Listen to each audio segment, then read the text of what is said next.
आ गया भोजपुरी के power star Pawan Singh ji का एक और वायरल सॉन्ग। नमस्कार मित्रों, जो लोग भी इस वीडियो में देख रहे हैं, आज इस वीडियो में आप सभी का स्वागत है। आज भोजपुरी के पावर स्टार पवन सिंह जी का वेब म्यूजिक से एक बड़े लेवल का सॉन्ग रिलीज हुआ है। जिस सॉन्ग का बोल है हथियार। बहुत ही प्यारा और सुपर सॉन्ग है। यह सॉन्ग 6 घंटा में लगभग 6 लाख के करीब इसका व्यू है।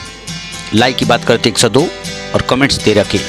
आप लोग ढेर सारा दुलार प्यार दे रहे हैं। इस गाने को पवन सिंह और राजनंदिनी सिंह ने मिलकर गाया है। गाने के राइटर छोटू शिकारी जी और म्यूजिक से सजाया है प्रियांशु सिंह जी ने। इस गाने में भोजपुरी की बड़े लेवल की एक्ट्रेस नम्रता मल्ला नज़र आ रही है। बहुत ही प्यारा सॉन्ग है। इस सॉन्ग को वेब म्यूजिक चैनल से लगभग 6 घंटा पहले रिलीज किया गया है। आप लोग अगर नहीं देखे हैं तो जाकर देखिए, ढेर सारा दुलार प्यार दीजिए। बहुत ही सुपर सॉन्ग है और बड़े लेवल का सॉन्ग है। मिलते हैं नए अपडेट में, तब तक के लिए बाय, लव यू।